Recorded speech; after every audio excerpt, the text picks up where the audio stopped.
I was sitting at a dimly lit bar, sipping my whiskey, trying to shake off the weight of another long week. My mind was miles away, drifting through mundane thoughts when the door creaked open, and my heart nearly stopped.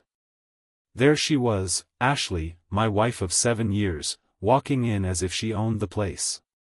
But what froze me in my seat wasn't her sudden appearance, it was the man trailing behind her, James. My pulse quickened. I'd seen James before. He was one of those slick types, all polished shoes and fake smiles, the kind of guy who thinks he can charm anyone. I had thought nothing of him until now.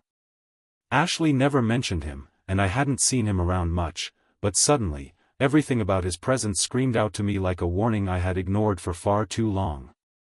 They sat down at a table just a few feet from where I was, like a cruel joke the universe decided to play on me. They didn't even notice me there. Or maybe they didn't care. Either way, seeing them laugh together, the kind of laugh she used to share with me, felt like someone was squeezing the life out of my chest. I tried to calm myself down, but when James got up from the table and started walking toward me, my blood boiled.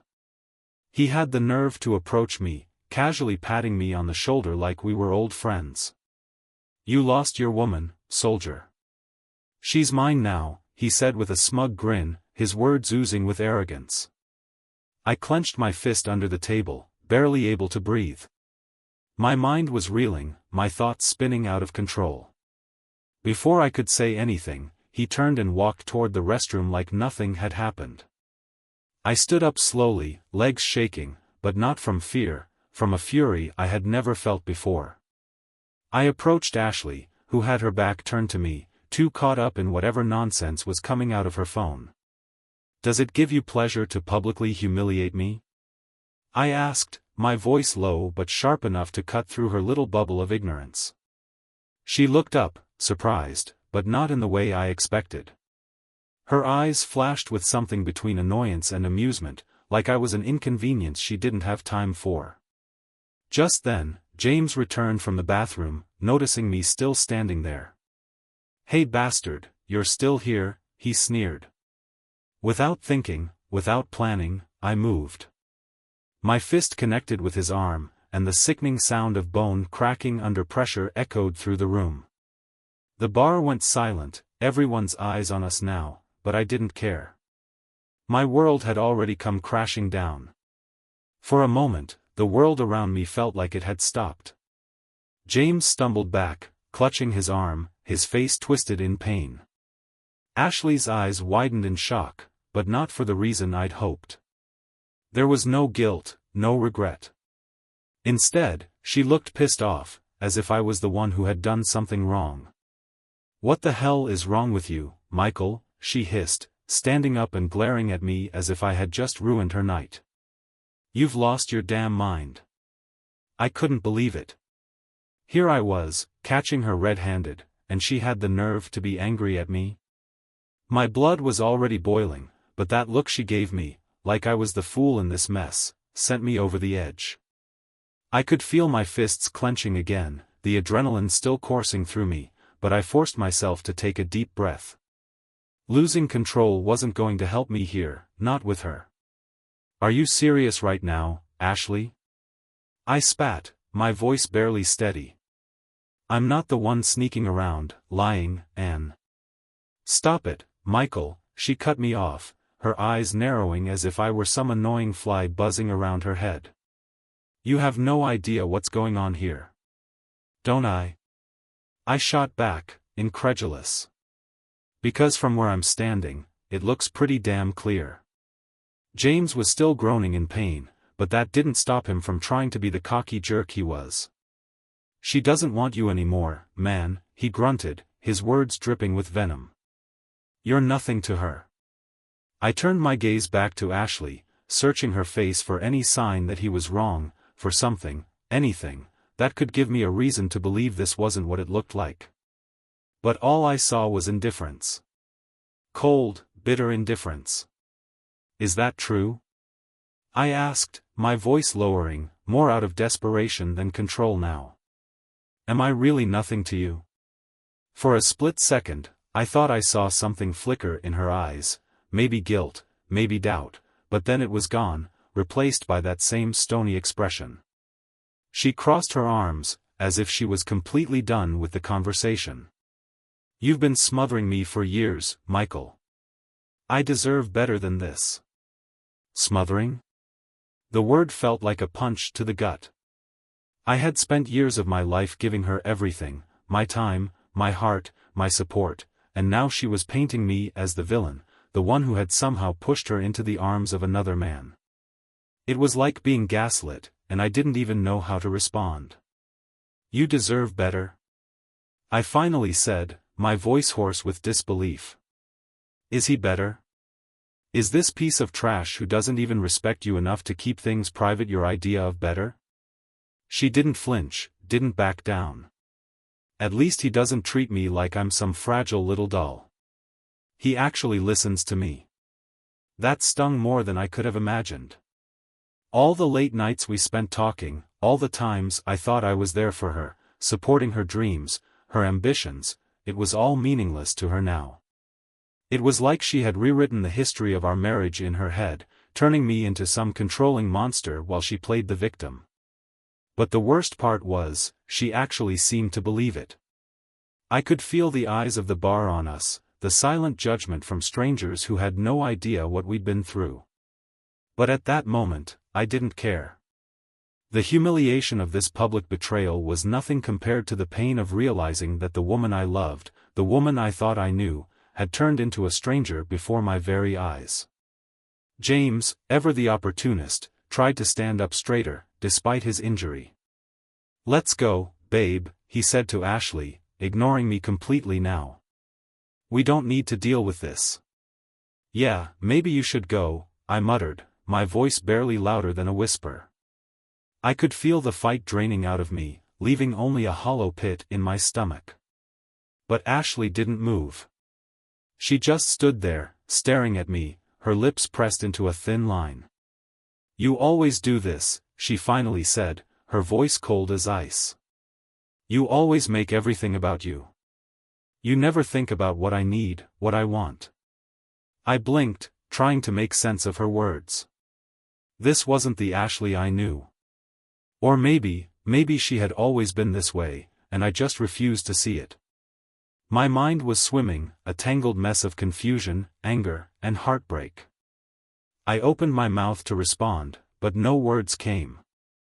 Before I could process any of it, she turned on her heel and walked out, leaving me standing there, shattered, in the wreckage of what used to be my life. James, cradling his broken arm, followed her out with a smug grin, not bothering to look back. And just like that, everything I thought I knew about my marriage was gone. The door of the bar swung shut behind them, leaving me standing there in a suffocating silence.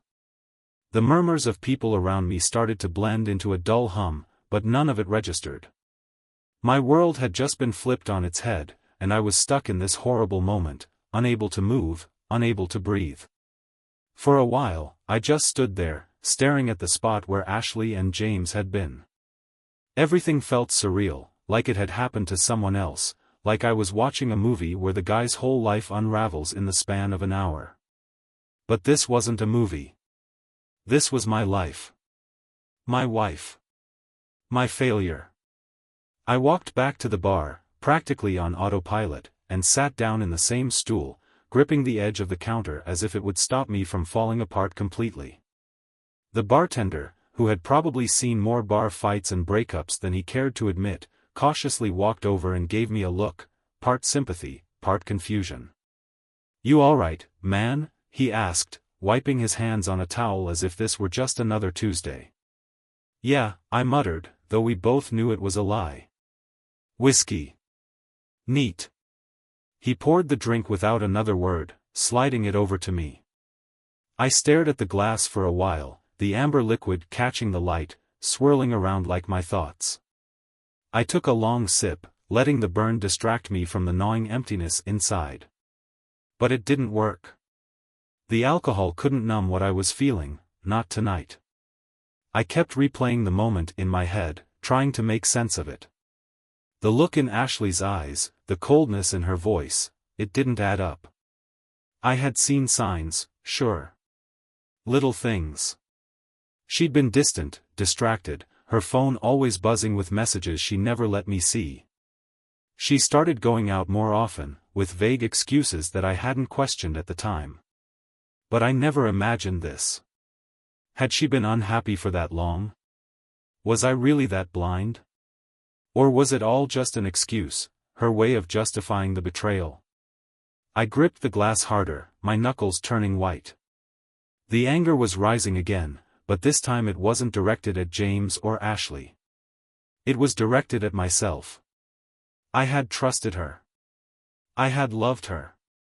And now, I was left wondering if any of it had ever been real. The bartender hovered nearby, probably wondering if I was going to break something else, but I didn't have the energy for it. Not anymore. I downed the rest of the whiskey, letting it scorch my throat, but the fire didn't reach the cold pit in my chest. Nothing would. Eventually, I stood up, throwing a few bills on the counter.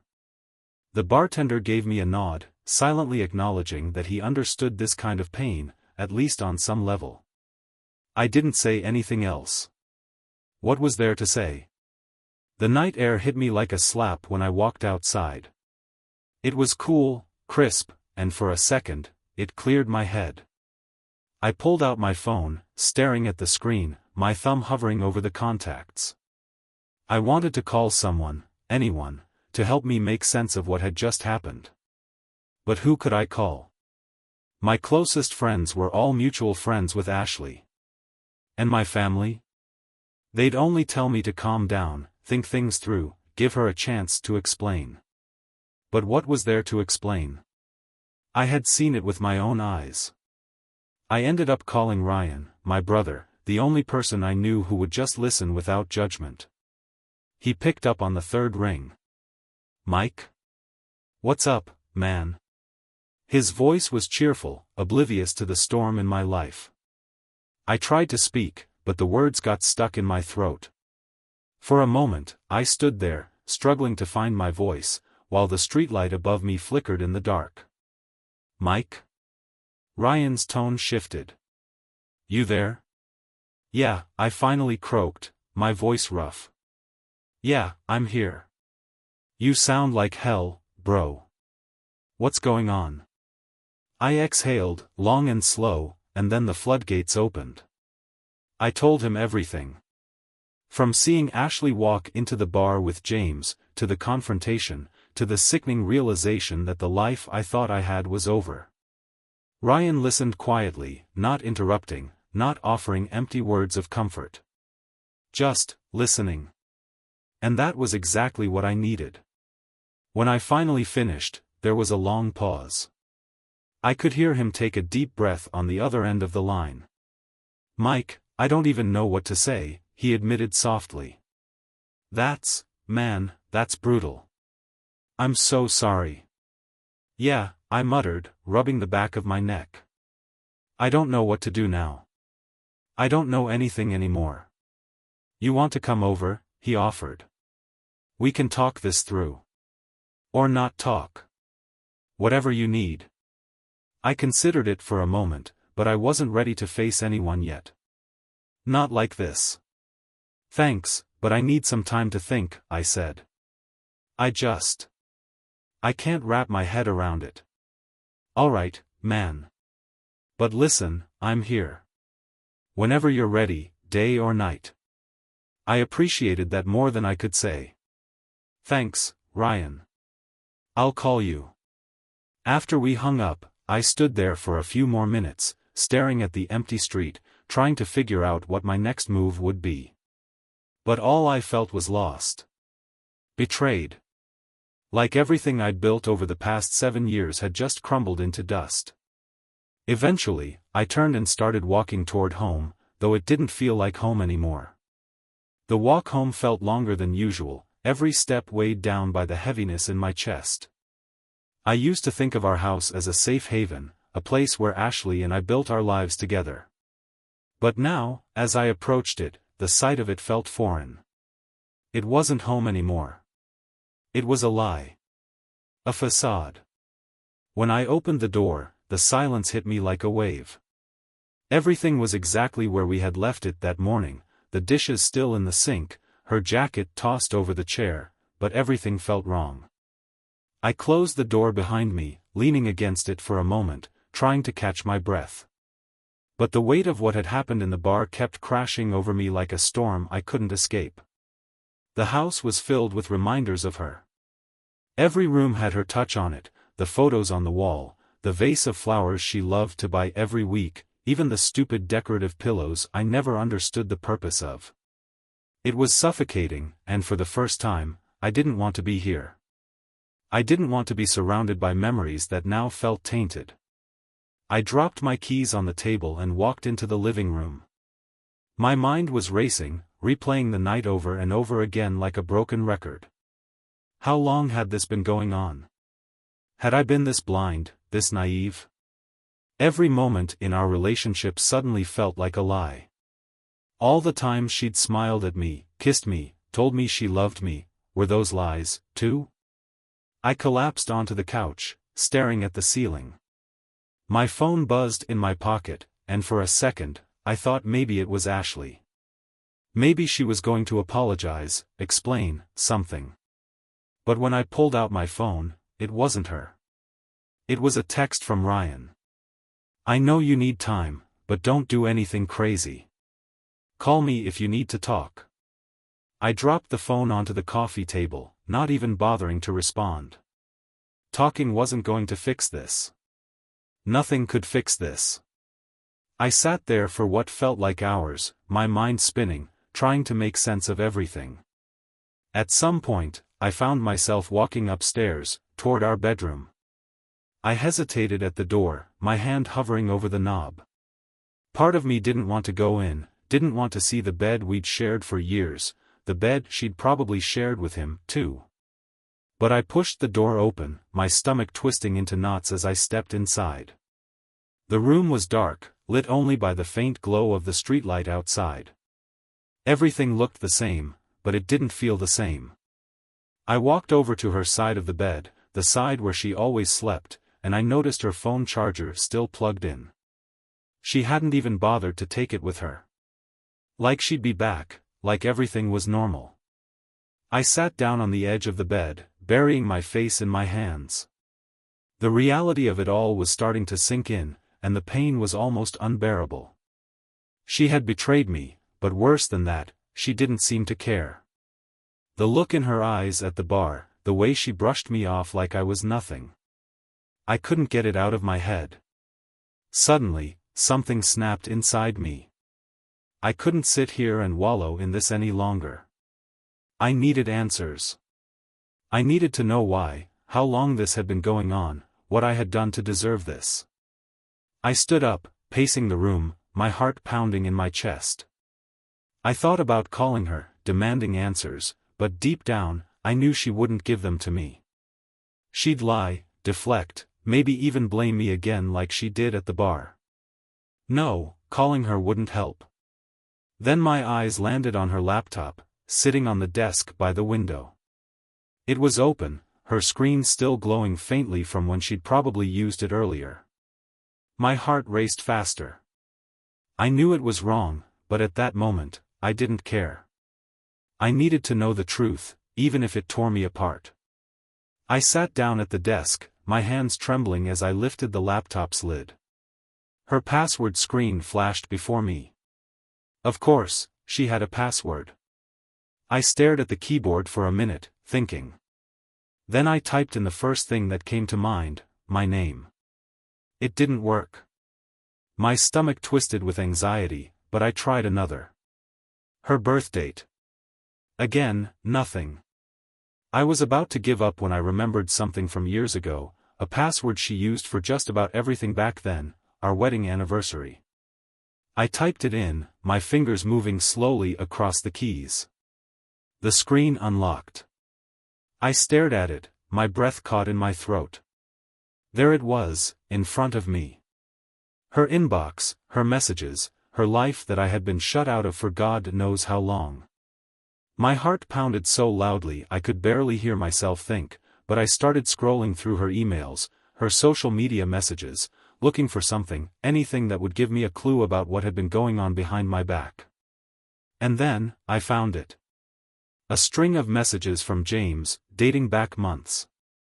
Flirtations, plans to meet up, even disgusting comments about me, about how clueless I was, how easy it was to pull this off.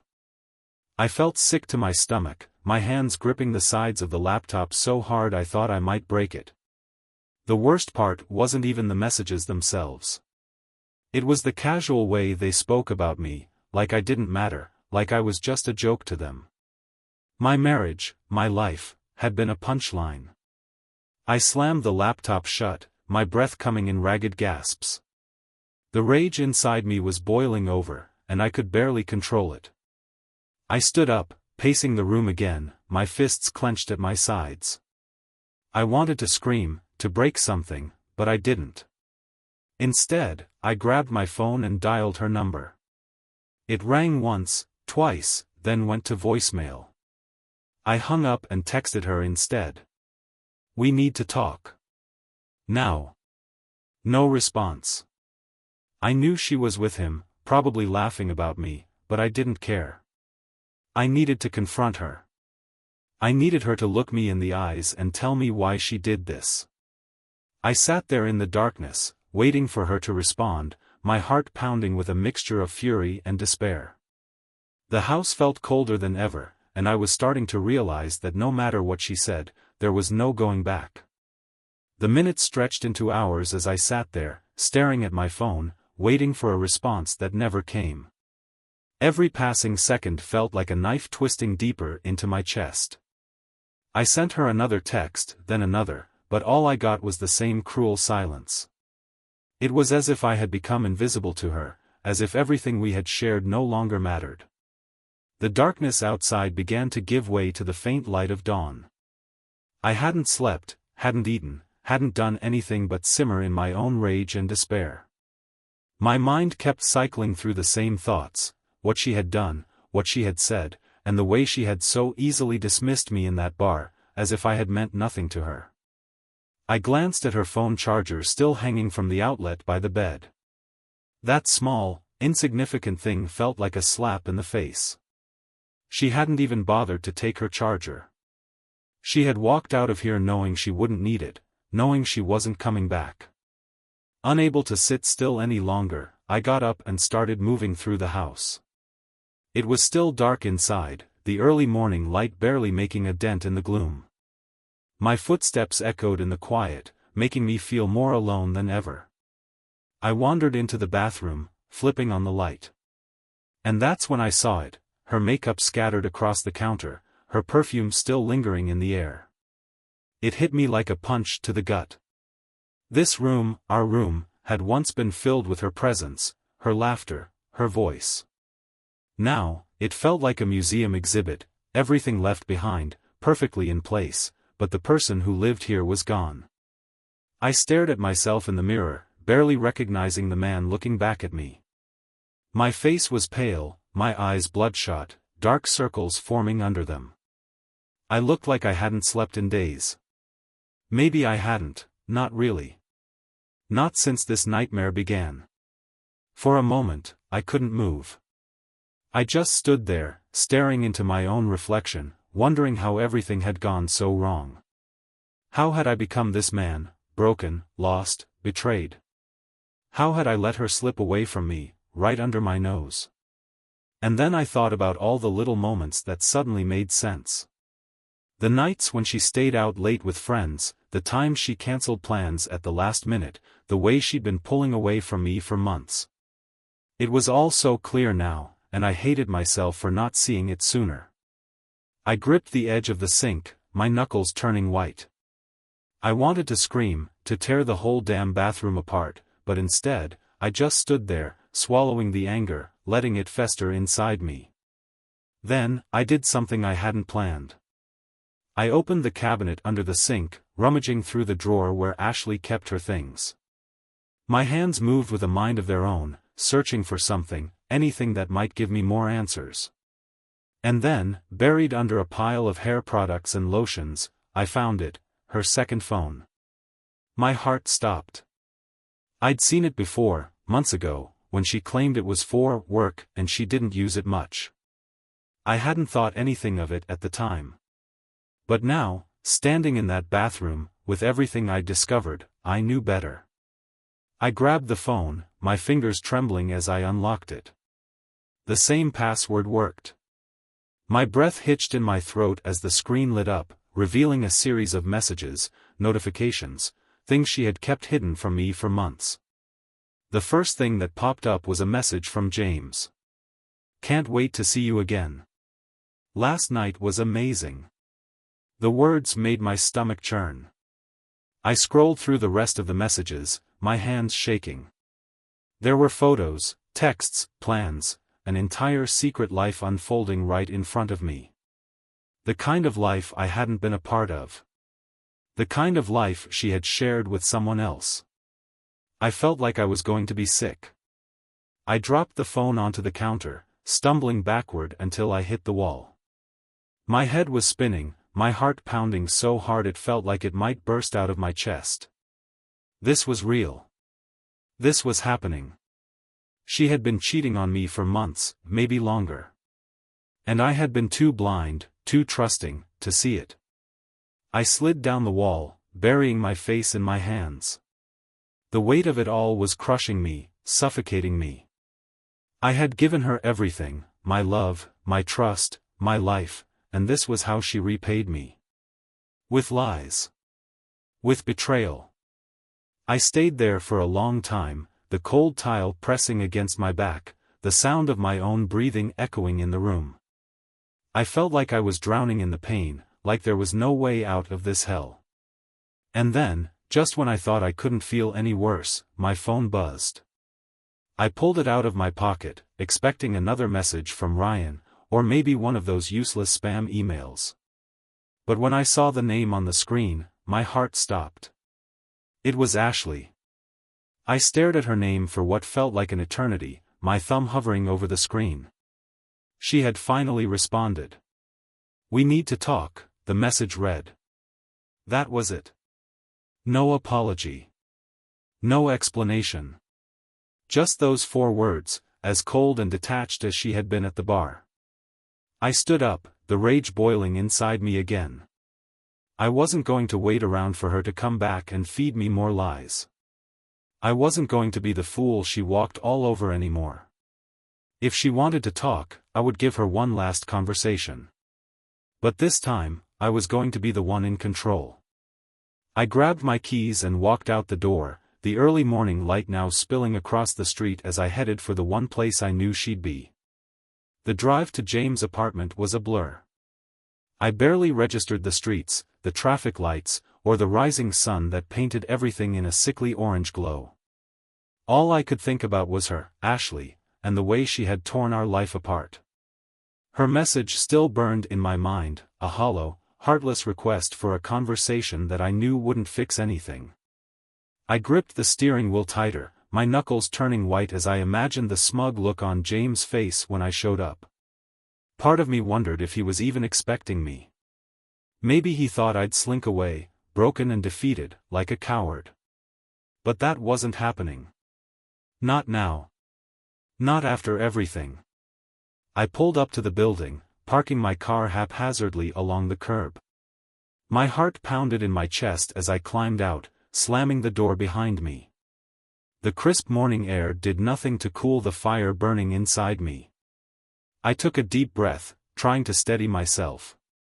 This wasn't just about confronting them, it was about finally getting some closure, about making her look me in the eye and explain why she did this. The building was one of those generic, soulless places, just another apartment complex where everything looked the same. I knew James' apartment number from the messages I'd seen on her phone. They had talked about meeting here more times than I cared to count. I pushed open the door and headed for the stairs, taking them 2 at a time, my footsteps echoing off the walls. By the time I reached his door, my pulse was racing, my breath coming in short, sharp bursts. I stood there for a moment, my fist poised to knock, but then I stopped. No more hesitation. No more waiting for her to spin another web of lies. I wasn't here to ask questions anymore. I was here for answers. I banged on the door, hard enough that it rattled on its hinges. There was no response at first, just the muffled sound of movement inside. My chest tightened. They were both in there, I knew it. I knocked again, louder this time, my hand trembling as I waited. Finally, the door swung open, and there she was. Ashley.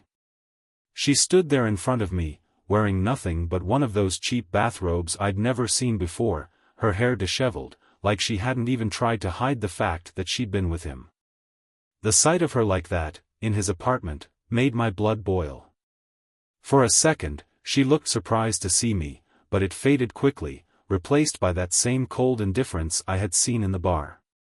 "Michael," she said, her voice flat. "What are you doing here?"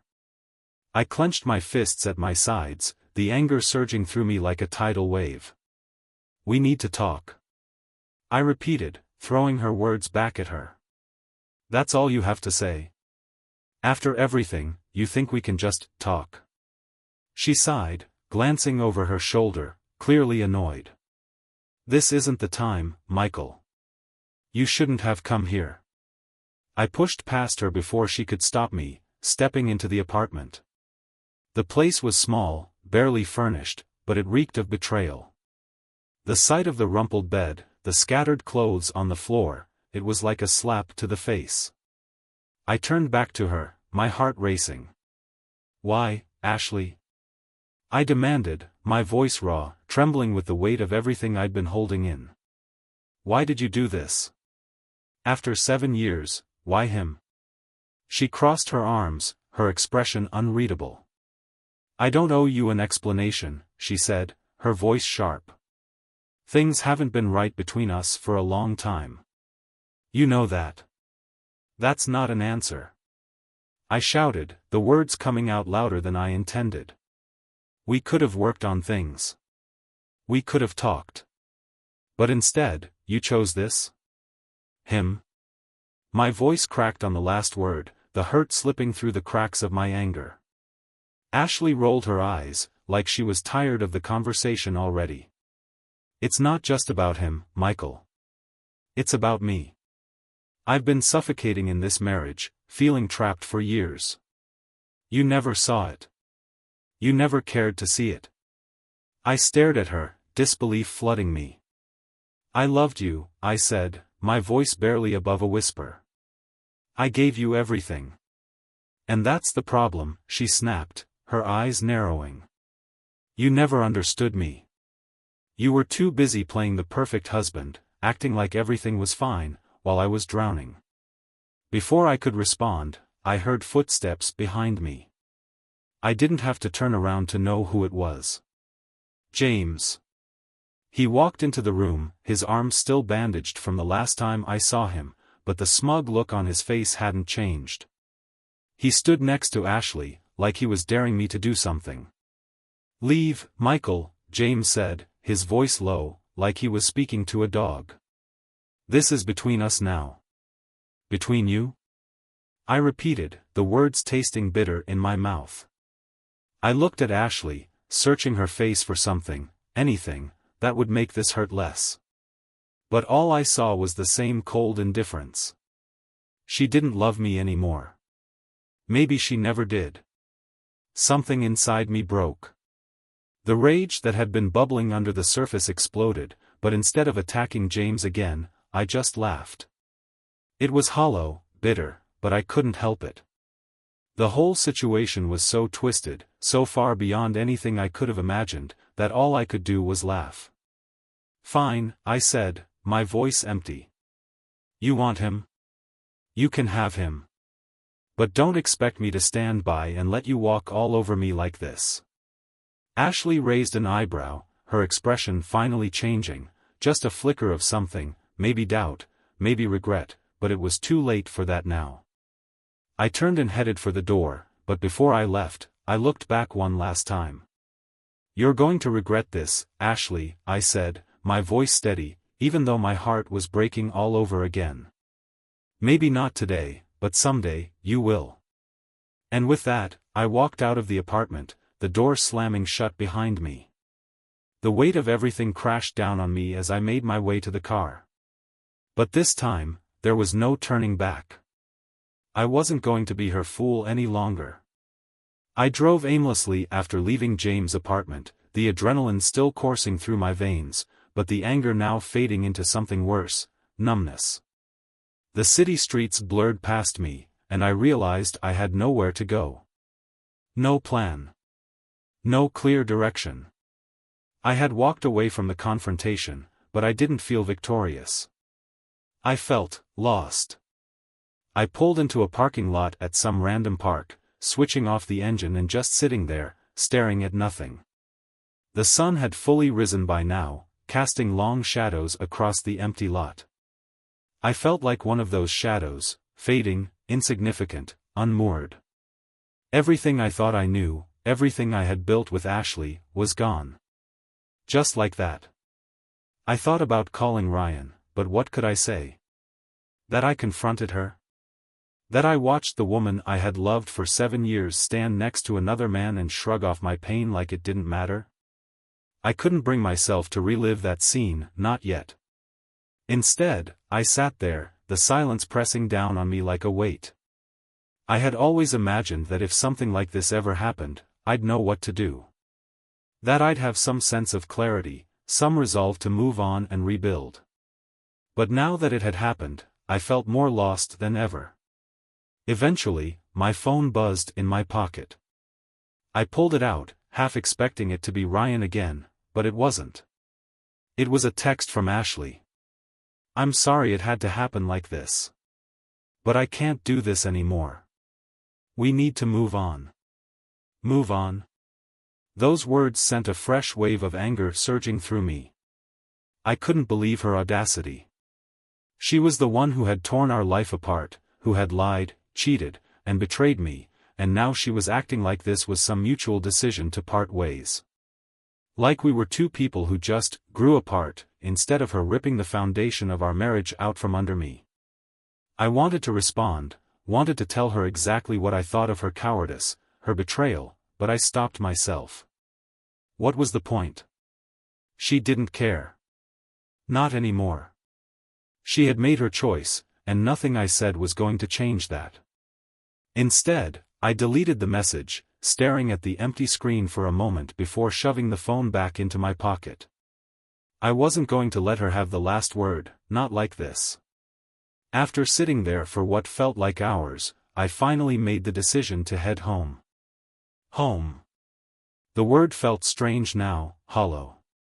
The house wasn't my home anymore. It was just a place, filled with memories that had turned sour. When I got back, the house felt even emptier than before. The silence was overwhelming, oppressive. I walked through the living room, into the kitchen, and then upstairs, my footsteps echoing off the walls. Everything was still in its place, the bed unmade from the night before, her clothes still hanging in the closet, her perfume still lingering in the air, but it all felt wrong. Like I was living in someone else's life. I stood in the bedroom for a while, staring at the bed, trying to process everything. The anger had burned out, leaving only exhaustion in its place. I sat down on the edge of the bed, running my hand over the sheets, feeling the fabric beneath my fingers. This was where we had built our life together. Where we had shared dreams, promises, and so many intimate moments. And now it felt like a tomb, holding the ghost of a relationship that was never real. After what felt like an eternity, I forced myself to start moving.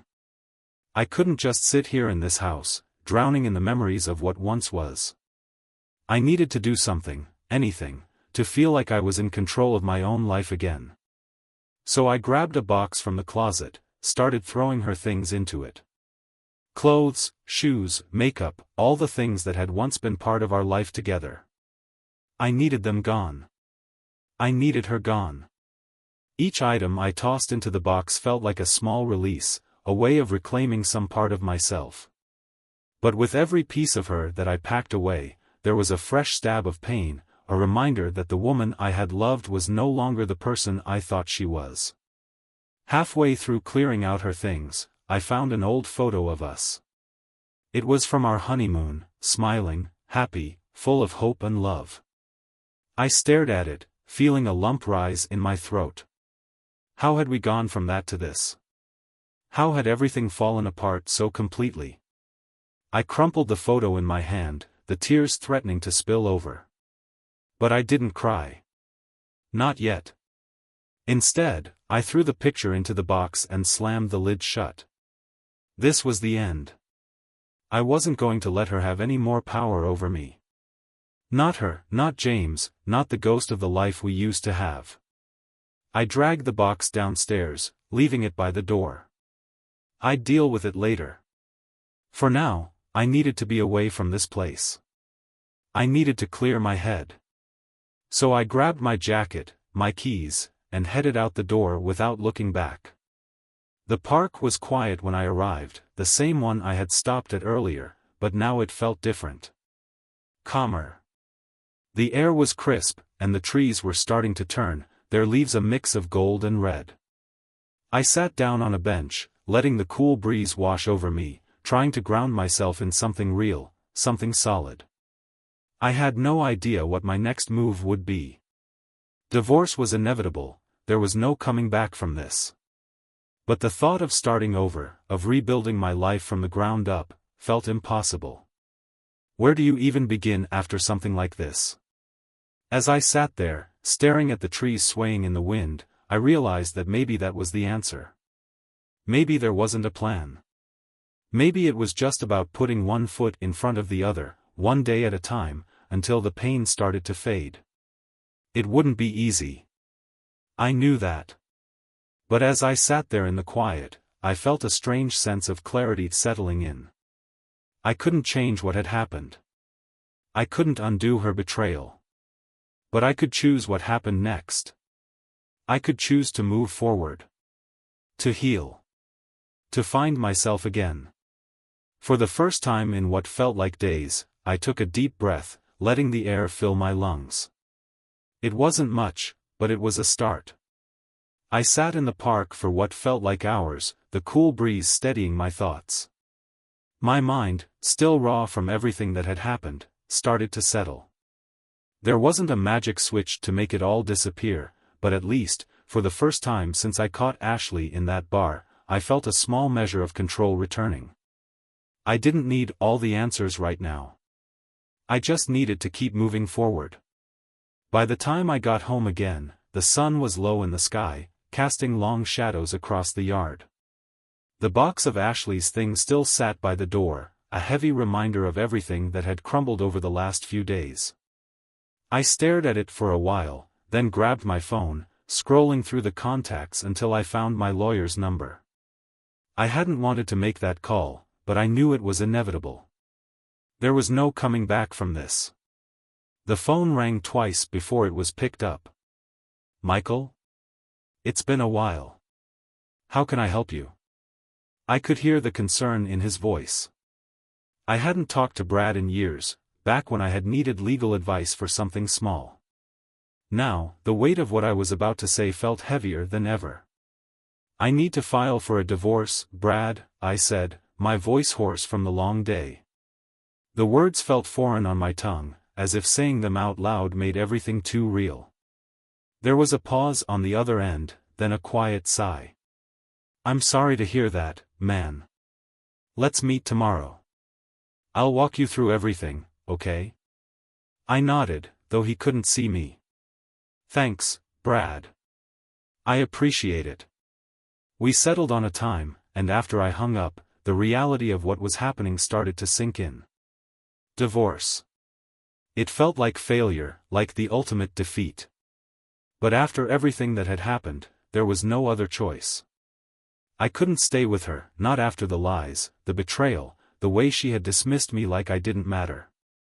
And the truth was, I deserved better. I went back inside, my body feeling heavier with each step. The house was still filled with memories, good ones, bad ones, but they were all tainted now. Each corner of the house reminded me of her, of what we'd built together, and of the life we'd both destroyed. It felt like I was living in the ruins of something that had once been beautiful. But there was no turning back. The decision was made. I poured myself a drink and sat down on the couch, staring at the box of her things. It felt like a strange finality, packing away her presence from my life. But as hard as it was, I knew it was necessary. I couldn't move on if I kept holding on to pieces of her, to pieces of a life that didn't exist anymore. As I sipped my whiskey, my mind wandered back to the last 7 years. There had been good times, real good times. Laughter, love, moments when I thought we were invincible.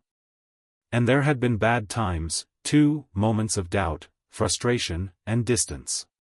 But never, in all those years, had I imagined it would end like this. With betrayal. With a man like James. With her standing next to him, choosing him over me. But it had. I leaned back on the couch, staring up at the ceiling.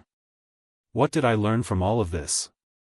That even the people you love the most can betray you. That trust is fragile, and once it's broken, it's nearly impossible to repair. No, that wasn't it. What I learned was that I had to start trusting myself again. Somewhere along the way, I had lost that. I had trusted Ashley more than I trusted my own instincts. I had ignored the signs, brushed off the small changes, convinced myself that things were fine when they weren't. I had let myself become blind to what was really happening, because I didn't want to face the truth. But the truth was unavoidable now. It had shattered everything, and I was left to pick up the pieces. I finished my drink, setting the glass down on the table with a soft clink. The decision to leave her behind, to move forward with the divorce, it hurt.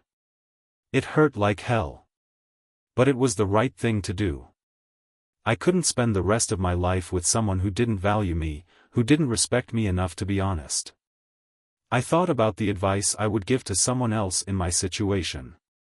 It was simple, really: trust your gut.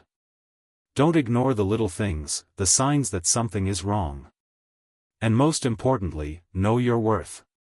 Don't let anyone make you feel like you're less than you are.